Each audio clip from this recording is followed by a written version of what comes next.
Good morning student, myself Seema Mishra from Shiv Jyoti educational group Kota.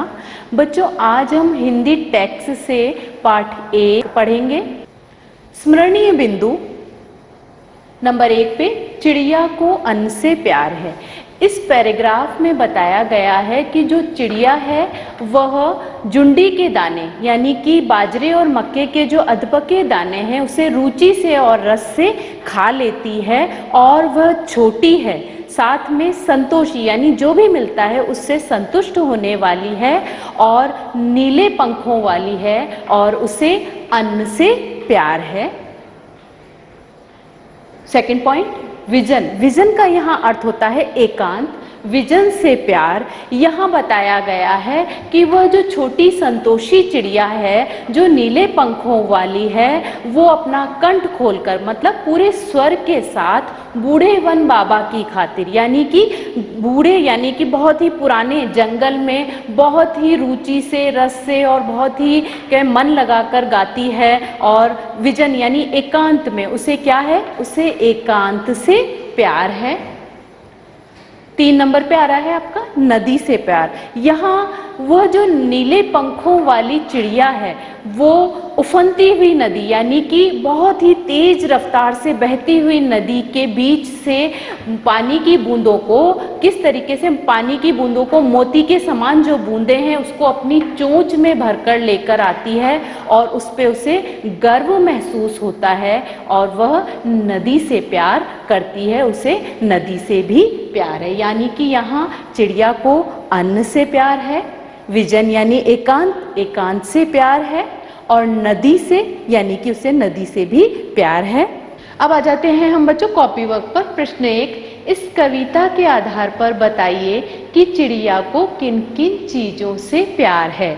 उत्तर, चिड़िया को गेहूं, बाजरे, जितने भी अधपके दाने होते हैं जिनसे दूध या रस निकलता है वो सभी अधपके दाने, तो यानी गेहूं, बाजरे के अधपके दाने, घने जंगल, नदी और एकांत। ये अभी हमने पढ़ा ही है कि नदी से भी प्यार है और एकांत में रहना पसंद करती है क्योंकि वहाँ वो अपने स्वर से उस बूढ़े वन बाबा, बूढ़े जंगल के लिए, पुराने जंगल के लिए गाती है और एकांत में ही रहती है, तो इन सभी से उसे प्यार है।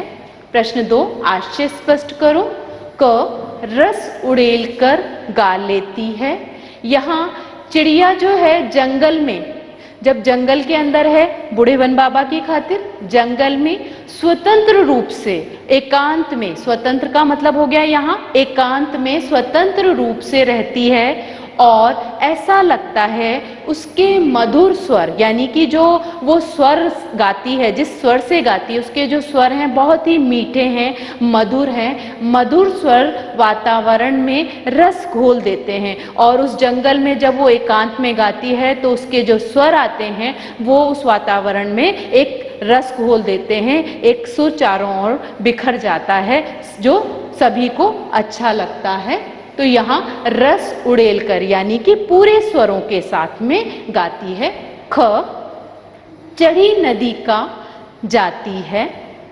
चिड़िया भरी नदी की गहराई का यानी जो बहुत भरी हुई उफनती मतलब बहुत गहराई से जो बह रही है उस नदी की गहराई का अनुमान लगाकर, उसे पता है कि वो नदी बहुत गहरी है लेकिन फिर भी उस अनुमान लगाती है कि हाँ गहराई से ही मुझे पानी की बूंदों को निकाल के लाना है।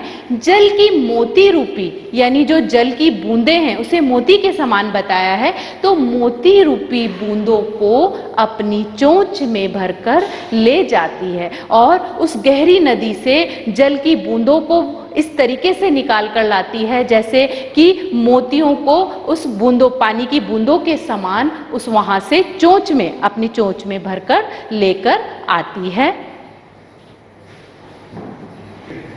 अब आ जाते हैं हम प्रश्न, कवि के अनुसार चिड़िया की क्या विशेषताएं हैं।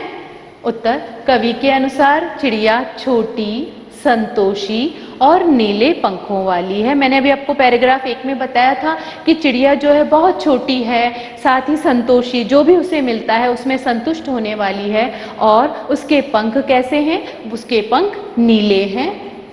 चिड़िया किसके लिए गाती है।